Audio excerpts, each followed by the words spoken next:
बड़े बंगले की छोटी बहू रानी की ताजा सब्जी। सभी सदस्य बड़े बंगले वाली ताजी सब्जी के खलिहान में चटाई बिछाकर बैठे हुए। क्यारियों में ताजी सब्जियां लटकी हैं। टमाटर के पौधे में ताजे रसीले टमाटर लगे हुए हैं। दूसरी क्यारी में ताजी साग, मिर्च, हरी सब्जी की फसल लहलहा रही है।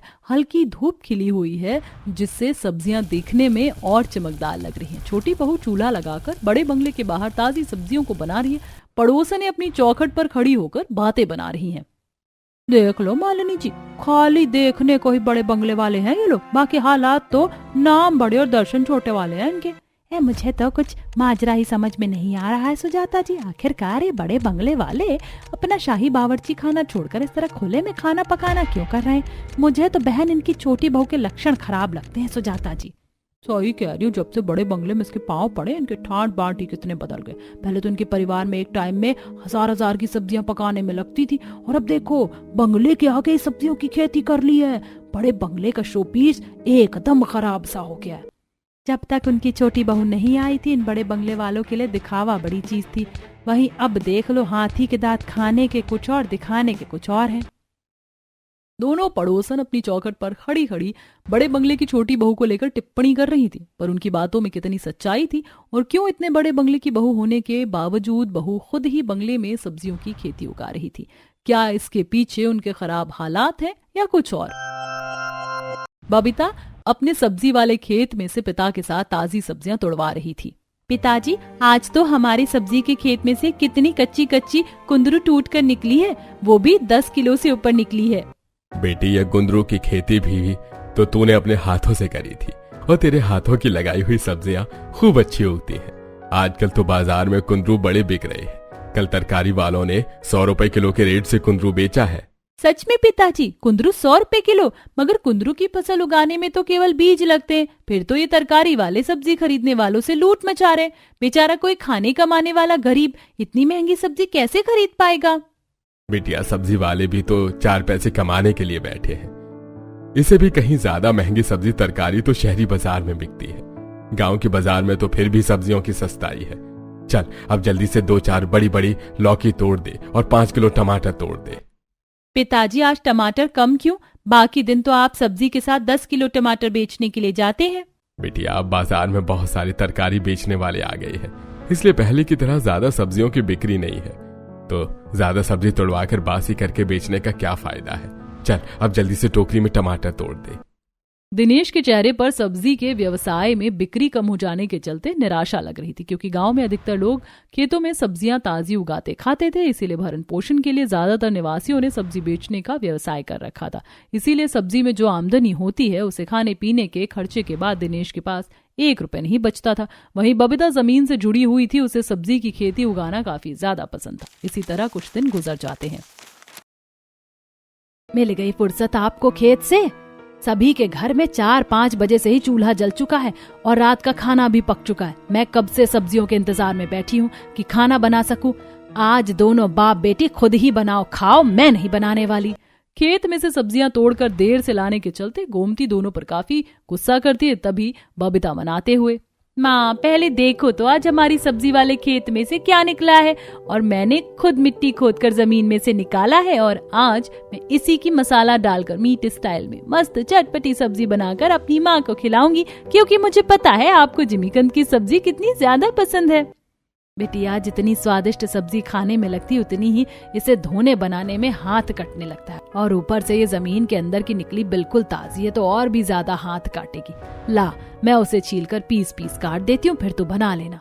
माँ, रोज तो तुम ही खाना बनाकर खिलाती हो, आज तुम आराम करो और मुझे बनाने दो। बहुत दिनों से मैंने एक भी सब्जी नहीं बनाई है। बबीता ने उस सब्जी को छीलना शुरू किया। कुछ ही देर में उसके हाथ थक गए। बाप रे, ये ओल तो कितना सख्त और कठोर है, मुझसे तो छिल भी नहीं रहा। तभी छिलने में छुरी सब्जी से फिसल जाती है। बबीता, तू ठीक तो है ना? तू रहने दे, जितने की सब्जी नहीं कटेगी हाथ काट कर बैठ जाएगी।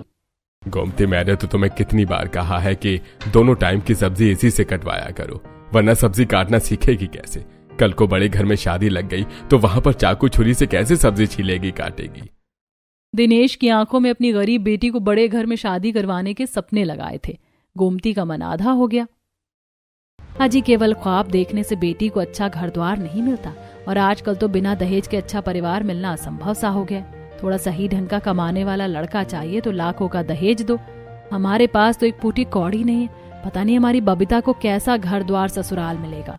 गरीब हालात होने के चलते दिनेश और गोमती को हमेशा बबीता की शादी की चिंता लगी रहती थी।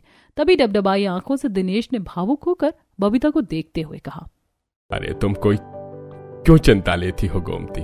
बिटिया की शादी के लिए अगर गरज पड़ा तो खेत बेचकर शादी कर दूंगा। वो खेत ही तो इकलौता कमाने खाने का सहारा बच गया है इस गरीबी में। हमें अगर उसे भी तुम बबीता की शादी के लिए बेच दोगे तो कल को हमारा भी जीवन है, पेट भरने के लिए तो कोई आधार होना चाहिए। अरे तब मैं खेतों में बनिहारी कर लूंगा, 2 टाइम खाने की व्यवस्था तो कर ही लेंगे। बाकी बेटी तो अपने घर द्वार में सुख से रहेगी। अपनी गरीब माँ को खेत बेचकर शादी करने की बात सुनकर बबीता की आंख से झरझर आंसू छलक पड़े। पिताजी, अगर आपको खेत बेचकर मेरी शादी करनी पड़ेगी तो मुझे शादी की अभिलाषा नहीं है। आपने एक एक पैसे जोड़ जोड़ कर वो छोटा सा खेत खरीदा था, उसी में सब्जी उगाकर हमारा खाना पीना निर्भर है। मैं उसे बिकते नहीं देख सकती, इसीलिए अब मैं शादी नहीं करूंगी बल्कि सब्जी उगाऊंगी, बेचूंगी और आप दोनों की जीवन भर सेवा करूंगी। बेटी, हम अपने सुख के लिए तुझे जिंदगी भर अपनी चौखट पर बिठाकर नहीं रख सकते। बेटियां ससुराल के लिए बनी होती है, एक ना एक दिन उन्हें अपने घर द्वार जाना ही पड़ता है और मेरा मन कहता है तुझे ऊंचा और अच्छा ससुराल मिलेगा। इसी तरह कुछ वक्त गुजर जाता है। अपने खेत में ताजी सब्जियां उगाने बेचने के अलावा दिनेश दूसरों के खेतों में बटाई की खेती भी करता था। एक रात तीनों इकट्ठे बैठकर खाना खा रहे होते। जी आपको और सब्जी डालूं? नहीं गोमती, बस मैंने खा लिया और भूख नहीं है। अजी आपको तो आलू सेम फली की सब्जी कितनी पसंद है, फिर आपने सही से खाया भी नहीं। किस बात की चिंता है क्या? हाँ गोमती, कल आशा बहन की खेत की सब्जी तोड़वानी है। 2 बीघा का खेत है। उनका इतनी ज्यादा सब्जियां हुई है कि सब्जियां तोड़ने वाले 2 लोग और लगेंगे। 2 बनिहारों से बात करी थी तो एक दिन की दिहाड़ी का 400 रुपए मांग रहे। 800 रुपए एक दिन के उन्हें दे दूंगा तो मुझे कुछ नहीं बचेगा। बाबा, सब्जियां तोड़वाने के लिए अलग से किसी को बुलाने की कोई जरूरत नहीं है, मैं और माँ आपके साथ चलेंगे। मेरी प्यारी बिटिया कभी मेहनत करने से पीछे नहीं हटती। अगले दिन दिनेश गोमती बबीता को लेकर आशा की सब्जी वाले खेत में आता है। गांव के अंदर आशा की सबसे ज्यादा खेती बाड़ी थी। नमस्ते आशा बहन जी। नमस्ते नमस्ते दिनेश भाई जी। ऐसा कीजिए, जो खेत की सबसे ज्यादा ताजी और फ्रेश सब्जियां हो उनको इन गत्ते वाले कार्टून के अंदर अच्छे तरीके से सजा दीजिएगा। मुझे अपनी शहर वाली बहन को सब्जियां देनी है। इस पर दिनेश, अच्छा, जिनके शहर में बड़ा बंगला है। आंटी जी, शहर के बाजार में ताजी सब्जियां नहीं मिलती हैं क्या, जो आप गांव से ताजी सब्जी लेकर जा रही हो? बेटिया, शहर में हर चीज बिकती है, लेकिन वहाँ की साग सब्जियां गांव की ताजा सब्जी जितनी स्वाद नहीं बनती। इसीलिए मैंने सोचा गांव की ताजी सब्जियां तोड़वा कर ले आऊं। तीनों मिलकर कुछ ही घंटे में खेत की सारी ताजी सब्जियों को तोड़ देते हैं। अगले दिन आशा ताजी सब्जियों को लेकर गायत्री के घर आती है। नमस्ते मासी जी, कैसी हैं आप? अरे मुझको क्या होगा, खेत की ताजी ताजी सब्जियां खाती हूँ, बिल्कुल ही हट्टी कट्टी तंदुरुस्त हूँ। पर तू ये डाइटिंग करना छोड़कर खेत की ताजी हरी सब्जी खा और सेहत बना। आशा की सलाह पर कनिका ने प्यार से मुस्कुरा दिया। ओके मासी, मैं हरी हरी सब्जी खाऊंगी, बट सैलेड बनाकर, वो भी आपके गांव से लाए ताजे ताजे टमाटर, खीरे, शलगम का। जीती रहे, मासी की बात तो मानती है। जिज्जी, ये सारी सब्जियां एकदम ताजी खेत से टूट कर निकली, आज ही आस्था बहू से बनवा लेना, वरना कल तक मुरझाकर बासी हो जाएंगी। तभी मॉडर्न लुक लिए गायत्री की शहरी बहू आस्था आती है, जिसका रहन सहन खान पान पूरी तरह से शहर का था। हेलो मासी जी, how are you? I hope you are absolutely fine. बहू, मैंने तुझे कितनी बार कहा, अपनी अंग्रेजी के कचर कचर मेरे आगे मत किया कर। गायत्री जिज्जी, अपनी शहरी बहू को हिंदी सीखने की कोचिंग दिलाओ। पता नहीं ये गंवार छाप मासी जी बार बार मुंह उठाकर क्यों आती हैं। मम्मी जी, ये इतनी ऑकवर्ड सी स्माइल किस चीज की है? This is so irritating. बहू, लगता है बासी सब्जी खा खाकर तेरी नाक सड़ गई है, इसीलिए तुझे ताजी सब्जियों से खुशबू नहीं आ रही बल्कि स्मेल आ रही है। आस्था बहू, तेरी मौसिया सास गांव के खेत से टूट कर निकली ताजी सब्जी लेकर आई है, इसे बना देती। मम्मी जी, अभी तो मैं ग्रोसरी का सामान लेने सुपरमार्केट जा रही हूँ, तो आते आते काफी लेट हो जाएगा। आप ये सब्जियां रामू से बनवा लीजिएगा। आस्था गांव से आई सब्जी बनाने से मना करके चली जाती है। तब आशा गायत्री दोनों खुद ही सब्जियों को साफ सुथरा करके काट कर बनाती है। ताजी सब्जियों की महक बड़े बंगले के कोने कोने में भर जाती है। गायत्री जी पता नहीं क्या देखकर तुमने इसको पसंद करा था। बहू के एक गुण नहीं है। इस बार तुम अपनी छोटी बहू गांव वाली चुन कर ले आना, ताजा ताजा पका कर परोस कर खिलाएगी। आशा शुभम के लिए लड़कियां तो कई देख ली, लेकिन बड़ी बहू को देख कर ही संकोच में हूँ। कब तक नौकर के हाथों का बना हुआ खाएंगे। गायत्री की बात सुनकर आशा बबीता के बारे में बताती है। कुछ दिनों में गायत्री का पूरा परिवार देखा देखी करने के लिए जाता है। वहीं अपनी गरीब बेटी का बड़े बंगले में रिश्ता तय होने पर गोमती दिनेश भी काफी खुश होते हैं। इसी तरह कुछ समय बीत जाता है। बबीता शादी होकर गांव से शहर के बड़े बंगले वाले ससुराल की छोटी बहू बनकर आ जाती है। पूरा बंगला दुल्हन की तरह लाइट और महंगे फूलों से सजा हुआ था, जो कि दिखने में काफी सुंदर लग रहा था। बंगले की चौखट पर चावल से भरा चांदी का कलश रखा हुआ था। नौकर चाकर स्वागत करवाने के लिए फूल लेकर खड़े थे। वेलकम टू द फैमिली छोटी भाभी, आज हमारी फैमिली कंप्लीट हो गई। छोटी बहू, इस कलश को सीधे पैर से गिराकर अंदर कदम रखो। बबीता कलश गिराकर बंगले के अंदर आती है। नौकर चाकर फूल बरसाते हैं। अरे इस बड़े बंगले में आपका खूब स्वागत है छोटी बहू रानी। धन्यवाद काका। बबीता दोनों के पैर छूती है। देवरानी जी, कम से कम पैर छूने से पहले परख तो कर लेती। ये हमारी फैमिली मेंबर नहीं बल्कि इस बड़े बंगले में काम करने वाले नौकर चाकर हैं। जेठानी जी, माना कि काका काकी इस बंगले में काम करते पर उम्र से बड़े हैं, इसीलिए वो आदर के हकदार हुए। बबीता का सबको एक बराबर समझने का आचरण देखकर ससुराल वालों ने सराहना की। तब सब आराम करने कमरों में चले गए। अगले दिन नहाकर बबीता रसोई में आती है, जहां बड़ी बहू बावर्ची खाने में ही थी। बबीता ने झिझकते हुए किसी तरह शहरी तौर तरीके से बात की। गुड मॉर्निंग जेठानी जी। Very good morning to you देवरानी जी। क्या बात है, बड़ी जल्दी उठ गई? जी वो आज पहली रसोई है ना, इसीलिए। बाकी गांव में जल्दी उठने की आदत लगी हुई थी। आप मुझे सब्जी निकाल कर दे दीजिए, ताकि मैं सब्जियां साफ कर लूंगी। काटने, छीलने, धोने, पकाने में भी काफी समय लगता है। देवरानी जी, मैंने सब्जी ऑर्डर कर रखी है, बस 10 मिनट में आ जाएगा। चलो अच्छा है। मेरे बड़े बंगले वाले ससुराल में सब्जियां स्टोर करके नहीं रखी जाती, बल्कि रोज बनने के लिए ताजी सब्जी खरीद कर आती है। कुछ ही देर में डिलीवरी बॉय ऑर्डर की हुई सब्जी देकर चला जाता है, जिसे आस्था रसोई में ले आती है। ये लो, मैंने टोटल सब्जी मंगवा दी है। Potato, onion, tomato, mushroom, capsicum और ग्रीन फली वगैरह खाने लायक सब्जी यूज करना। इतनी मत बना देना कि बनाकर फेंकना पड़े। जो सब्जी बच जाए फ्रिज में लगा देना। आस्था बबीता को पैकेज वाली सब्जी पकड़ाकर जाने लगती है। तभी बबीता उस पैकेज वाली सब्जी में बहुत सारा पानी छूट रखा देखती है और सब्जी मुरझाई हुई थी।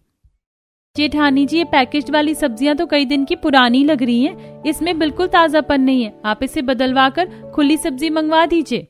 देवरानी जी, ये तुम्हारा 2 कौड़ी का देहात नहीं है बल्कि शहर है। यहाँ सब्जियां पैकेज में पैक होकर ही बिकती हैं। सेकंड चीज, अब तुम बड़े बंगले की छोटी बहू हो, तो एक्सचेंज ऑफर जैसी चीजें करके ससुराल की रेपुटेशन खराब मत करना। अंडरस्टैंड? जी ठीक है। किसी तरह बबीता ने मन मारकर मुरझाई हुई सब्जियों को साफ करके बना दिया।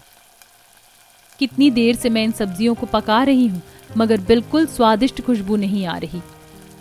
यही अब तक खेत की टूट कर निकली ताजी सब्जी होती तो बनाते बनाते ये बंगला खुशबू से भर जाता।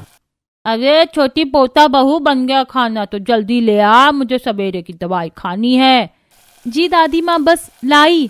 कुछ ही देर में कई किस्म की बनी सब्जियों का बाउल मेज पर सजा दिया। भाई वाह, आज तो ऐसा लग रहा है कि डाइनिंग टेबल पर 5 स्टार होटल खुल गया है। किस्म किस्म की सब्जियां बनाई है हमारी छोटी बहू ने। और सारी सब्जियां देखने में कितनी चटपटी सी बनी लग रही हैं। प्लस मैं छोटी भाभी ने पूरी चावल बना रखा है। आज तो मैं जम के खाने वाली हूँ।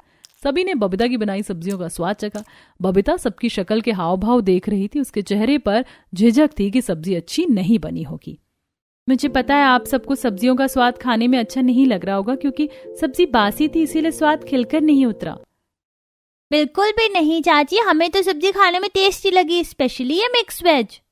वाकई छोटी बहू, तुमने सब्जी बहुत बढ़िया बनाया है, वरना तुम्हारी जेठानी की बनाई सब्जी केवल तेल में तरतर होती है। न मिर्च मसाले अच्छे से लगे होते, न स्वाद होता है। मम्मी जी, हेल्दी डाइट चार्ट के हिसाब से इंसान को हल्के मसाले वाली सब्जी खानी चाहिए। लेकिन दीदी, ज्यादा तेल वाला खान पान भी शरीर को नुकसान करता है, और खास करके ये पैकेज्ड की बासी सब्जी बिल्कुल नहीं खानी चाहिए। देवरानी जी, ये शहर है, यहाँ गांव की तरह खुले बाजार में सब्जी नहीं दिखती, बल्कि सुपरमार्केट लगता है। और हम जैसे हाई क्लास फैमिली वाले पैकेज वाली सब्जी ही खरीदते हैं। ये पूरी तरह ऑर्गेनिक और फ्रेश ताजी सब्जी होती है, पर तुम्हें तो वही गंदे तरीके से उगाई हुई गांव की सब्जियां खाने की आदत है, इसीलिए। आस्था बबीता को नीचा दिखाकर चली जाती है। अब इसी तरह कुछ दिन गुजर जाते हैं। एक सुबह सुबह नौकर चाकर कैरेट भर कर काफी सारी सब्जी लाकर बावर्ची खाने में रखवा देते हैं। शांता, तुम इन सब्जियों को बावर्ची खाने में लगा दो, मैं बाहर से बाकी सब्जियां लेकर आता हूँ। हाँ जी ठीक है। काका काकी, इतनी सारी सब्जियां किस लिए आई हैं? बड़े बंगले में कोई दावत है क्या? छोटी बहू रानी है, सारी सब्जियां बड़ी बहू रानी ने मंगवाई हैं। बड़े बंगले में 1-2 हफ्ते की सब्जी इकट्ठी आती है। मगर काकी, इतनी सारी सब्जी इकट्ठी रसोई में रखवाने की क्या जरूरत है? रोज की रोज बनाने के लिए ताजी सब्जी भी तो ला सकते हैं। देवरानी जी, ये कोई मिडिल क्लास घर नहीं है जहाँ रोज चुल्लू भर सब्जी खरीद कर आए। बड़े बंगले में शुरू से सब्जी इकट्ठी आती है और बावर्ची खाना इतना बड़ा है कि 1 हफ्ते की सब्जी को आराम से छोड़कर रखा जा सकता है। बबीता केवल अपनी बात रखती है, लेकिन आस्था चिढ़ गई। इसी तरह 2-3 दिन बीत जाते। एक शाम बबीता सब्जियों को छील रही होती है, जिसमें ज्यादातर आलू प्याज खराब निकल गए। 2-3 दिन के अंदर इतनी सारी सब्जी खराब हो गई। कल भी इतने सारे टमाटर छांट कर फेंका था और आज इतने आलू खराब हो गए। इतना बड़ा बंगला है, ये नहीं कि बड़े बंगले के बाहर थोड़ी सी साफ सुथरी करके खाने लायक सब्जियां बो देते तो परिवार के खाने लायक ताजी सब्जी हो जाती, आराम से निकल जाती। खुद में ही शिकायत करते हुए बबीता ने उन बासी सब्जियों को साफ करके सब्जी बनाकर सभी को खाना खिलाया, पर सब्जियों का स्वाद बबीता को बिल्कुल पसंद नहीं आता, जिसके चलते वो सही से खाना नहीं खाती। बबीता, तुमने इतनी थोड़ी सी सब्जी ली है, और लेकर अच्छे से खा लो। नहीं नहीं, रहने दीजिए शुभम जी, और सब्जी नहीं चाहिए, पेट भर गया है मेरा। बबीता डाइनिंग हॉल से अपने कमरे में चली जाती है। तब कनिका गायत्री से कहती है, मम्मी, भाभी ने केवल 1 से 2 बाइट ही खाया था। मुझे लगता है उनको शहर की सब्जियां पसंद नहीं आ रही, इसीलिए वो सही से खाती नहीं है। कनिका, तेरी भाभी को खेत की टूट कर आई ताजी सब्जियां खाने की आदत थी, और शहर में तो सारी की सारी सब्जी खाद पर उगाई जाती है। धीरे धीरे उसे आदत लग जाएगी। ऐसे ही कुछ दिन बीत जाते हैं और एक दिन, मम्मी जी, मैं सुपरमार्केट जा रही हूँ ग्रोसरी लेने, आते टाइम सब्जी भी लेती आऊंगी। अरे बड़ी बहू, अकेले क्यों जा रही है? बबीता बहू को भी ले जा। जब से शादी करके आई है वो इस बड़े बंगले से बाहर भी नहीं गई।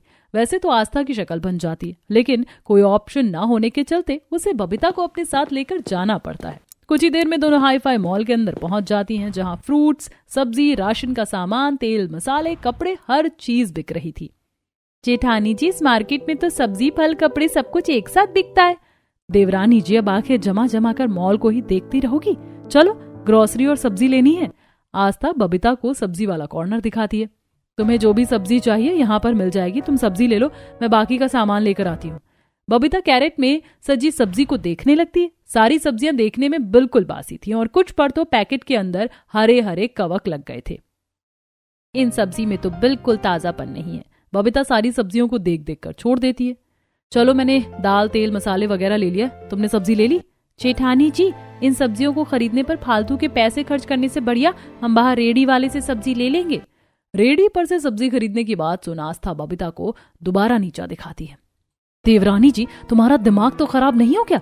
इतने बड़े बंगले की बहू होकर तुम लोकल रेडी वाले से सब्जी खरीदोगी? क्या हो गया दीदी, कम से कम रेडी पर ताजी सब्जी तो मिल जाएगी। इतना कहकर बबीता मॉल से बाहर निकल जाती है, जहाँ थोड़ी दूर पर उसे एक रेडी पर ताजी सब्जी बिकते दिखती है। सब्जी ले लो, ताजी ताजी सब्जी ले लो। काका, कद्दू कैसे दिया? बेटिया, कद्दू 40 रुपए किलो है, सुबह ही खेत से टूट कर निकली है। ये एक पूरा कद्दू तोल दो। 1 किलो सेम फली और सलाद के लिए देसी टमाटर, खीरे कर देना। सब्जी वाले ने सारी सब्जी तोल कर दे दिया। देवरानी जी, अब इन सब्जियों की क्या गारंटी है कि सब्जियां ताजी हैं? बबीता ने अपनी जेठानी के घमंड भरे प्रश्न का सहनशीलता से जवाब दिया। जेठानी जी, ताजी सब्जियों की पहचान होती है कि उसे तोड़ने पर ताजा पानी निकलता है। बबीता ने रेड़ी पर रखे एक भिंडी उठाकर तोड़ कर दिखाया, जो कि बिल्कुल ताजी हरी थी। दोनों घर आ गई। बबीता ने मन पसंद से उन ताजी सब्जियों को बनाया, जिसकी खुशबू बड़े बंगले के कोने कोने में महक गई। ससुराल वालों ने जब सब्जियों का स्वाद चखा तो खूब तारीफ की। बहू, आज की सब्जी का तो जवाब नहीं, इतना बढ़िया स्वाद उतरा है। इतनी ताजी सब्जी खाई है, जमाना गुजर गए। चाची, मुझको कल सब्जी वाला सैंडविच बनाकर दे देना, मैं वही लंच में लेकर जाऊंगा। ठीक है, बना दूंगी। अगले दिन बबीता सुबह सुबह ताजी सब्जी वाले से सब्जी खरीद कर ले आई। अब रोजाना वो वहीं से सब्जी बनाकर लाती और सबको खिलाती। जहां सब लोग उन सब्जियों को चाव से खाते, वहीं आस्था दिखावा करती है। दीदी देखिए, सब लोग बैठकर डिनर कर रहे हैं, आप भी खा लीजिए। नो थैंक्स, मुझे रेडी की लोकल सब्जी खाकर अपना हेल्थ खराब नहीं करना। अपने लिए मैं डिनर खुद ही कुक कर लूंगी। आस्था ऐसे बोलते हुए पैकेज्ड वाली सब्जी लेकर रसोई में चली गई। रहने दीजिए छोटी भाभी, बड़ी भाभी कुछ ज्यादा ही हेल्थ कॉन्शियस हैं। अरे अच्छा हुआ ना उसने नहीं खाया, उसकी बची एक्स्ट्रा सब्जी हम लोग खा लेंगे। इसी तरह समय गुजरता है। वहीं एक दिन जब बबीता सब्जी खरीदने जाती है तो सब्जी वाला नहीं होता। पता नहीं वो काका 2-4 दिनों से सब्जी क्यों नहीं लगा रहे, उनके अलावा तो कोई ताजी सब्जी नहीं बेचता, अब क्या करूं। बबीता बगैर सब्जी खरीदे अपने बड़े बंगले में आ जाती है, जहां अपने बंगले के बाहर वाले बगीचे पर उसका ध्यान जाता है और उसे जुगाड़ आता है। बंगले के आगे तो कितनी सारी जगह खाली है, क्यों ना मैं यहीं पर कुछ ताजी सब्जियां लगा दूं। बबीता अंदर जाकर शुभम से कुछ सब्जियों के बीज और औजार मंगवाती है और अगले दिन मिट्टी खोदकर बीज की बुआई करने के लिए छोटी छोटी क्यारियां बना लेती है। छोटी मम्मी आप मिट्टी में क्या कर रही हो? क्या हम भी आपके साथ खेल सकते हैं? हयांश बेटा, मैं यहाँ पर सब्जियों की गार्डनिंग करने वाली हूँ, यहाँ मत आओ। चाची आप हमारे बंगले के बाहर ऑर्गेनिक सब्जी लगाने वाली हो, मैं भी आपकी हेल्प करवाऊं? हाँ ठीक है। दोनों बच्चे भी बबीता के साथ मिट्टी हटवाते हैं। तब बबीता कुछ हरी साग और सब्जियों के बीज की रुपाई करके पानी छिड़क देती है, जिससे 1-2 हफ्तों में ही जमीन के अंदर से सब्जियों के छोटे छोटे पौधे निकल जाते हैं। मेरी सब्जियों के पौधे कितनी जल्दी बढ़ गए, बस जल्दी से इनमें सब्जी आने लगे, फिर मुझे ताजी सब्जी खरीदने के लिए कहीं नहीं जाना पड़ेगा। इसी तरह कुछ दिन गुजर जाते हैं और एक सुबह जब आस्था जॉगिंग करके आती है तो वो बबीता को बंगले के बाहर सब्जी वाले खेत में गोबर का छिड़काव करते देख नाक से कोड़ लेती है। देवरानी जी, ये क्या गंवार चाप हरकत कर रही हैं? बंगले के बाहर ये गोबर क्यों डाल रही हो? जेठानी जी, मैंने यहाँ पर सब्जियों की खेती उपजा रही है, उसी में खाद डाल रही हूँ। What is this rubbish? मेरी परमिशन के बिना तुमने बंगले के बाहर खेती करी कैसे? ऊपर से ये गोबर कितना स्मेल कर रहा है। इतने अनहाइजीनिक तरीके से सब्जी उगाकर तुम किसको खिलाने वाली हो? तभी बंगले के अंदर से गायत्री और दादिया सास बाहर आ गई। मेरे परमिशन से छोटी बहू ने सब्जियों की सिंचाई करी है। जब बंगले के बाहर इतनी जगह है तो सब्जी उपजाने खाने में क्या आपत्ति है? हाँ बहू, खुद से उगाई हुई ऑर्गेनिक सब्जियों का स्वाद ही अलग होता है, और अब तो ताजी सब्जियों का स्वाद हमारे मुंह चढ़ गया है कि मुंह से छूटने को ही नहीं। सभी को अपनी देवरानी के बंगले के बाहर ताजी सब्जियां उगाने के लिए सपोर्ट करते देख आस्था गुस्से में चली जाती है। कुछ ही दिनों में बंगले के बाहर के खेत में सब्जियों के फूल लगने शुरू हो जाते हैं और कुछ दिनों में उनमें तरह तरह की ताजी सब्जियां उग जाती हैं, जिसे तोड़कर बबीता अपने बड़े बंगले की बावर्ची खाने में लाती है। वाह छोटी भाभी, ये टमाटोज कितने फ्रेश और ताजा लग रहे हैं, और ये मिर्ची भी कितनी छोटी छोटी निकली है। आपको तो एग्रीकल्चर की अच्छी नॉलेज है। क्योंकि मैंने गांव में ताजी सब्जियों की बहुत खेती करी है, इसीलिए मुझे अनुभव है। बबीता ने सभी को ताजी सब्जियां बनाकर खिलाई। वहीं अपने झूठे गुस्से को जारी रखते हुए अब आस्था अपना खाना खुद ही पकाकर खाने लगी। एक ही टाइम की सब्जी 2-3 दिन तक गर्म करके भी इस्तेमाल करती, जिसके चलते उसकी सेहत काफी खराब हो जाती है। डॉक्टर साहब, आस्था को एकदम से इतनी वीकनेस क्यों हो रही है? देखिए, इन्हें फूड पॉइजनिंग हुई है और ऐसा अक्सर बासी सब्जियां या खराब खान पान की वजह से होता है। अब इन्हें केवल ताजा खाना ही खाना है और जितनी हो सके इन्हें ताजी सब्जियों का सूप और सलाद वगैरह खिलाइए। डॉक्टर के बताए गए परहेज को ध्यान में रखते हुए बबीता बंगले के बाहर वाले खेत में से ताजी सब्जियां तोड़कर लाती है और उसका हेल्दी सूप बनाकर अपनी जेठानी को देती है, जो कि आस्था को बहुत पसंद आता है। बबीता, वेजिटेबल सूप बहुत ही टेस्टी बना है। अब पता चला कि सभी तुम्हारी लगाई ताजी सब्जियां खाने के फैन क्यों हो रखे थे। सब्जियों का स्वाद जो इतना अच्छा है। पहली बार आस्था के मुंह से तारीफ सुनकर बबीता की आंखें नम हो जाती हैं। अब तो फैसला हो गया, अब से हम लोग खाना पीना छोटी बहू के ताजी सब्जी वाले खेत में ही बैठकर खाएंगे। अगले दिन बबीता ने अपने बड़े बंगले के बाहर ही ताजी सब्जी वाले खेत में खाना बनाने के लिए चूल्हा लगाया। ठंडी ठंडी हवा चल रही थी, पेड़ पौधों में ताजी सब्जी लटकी थी और दोनों बहुएं सब्जी कट करके पका रही थी। ताजी सब्जियों की खुशबू पड़ोसन के घर तक फैल गई, जिससे वो बाहर निकल आई। अंत में छोटी बहू ने सबको खेत की ताजी सब्जियां पकाकर परोसा, जिसे खाकर सब उंगलियां चाटते रह गए। आज की सब्जियों के जायके का जवाब ही नहीं है, मैं तो उंगलियां चाटता रह गया। इस तरह बरसों के बाद सब्जी वाले खेत में खाना खाकर पुरानी यादें ताजा हो गई। बहू, मुझे और दम आलू डालना। जी बाबूजी, ये लीजिए। बहू, मुझको थोड़ी चटनी डाल दे, बहुत चटक बनी है। जी दादी जी, ये लीजिए। सभी ने बंगले के बाहर सब्जी वाले खेत में ही खुशी से दावत खाई और वहीं अब पड़ोसन भी अक्सर बड़े बंगले की छोटी बहू के खेत से ताजी सब्जी मांग कर ले जाकर बनाती थी।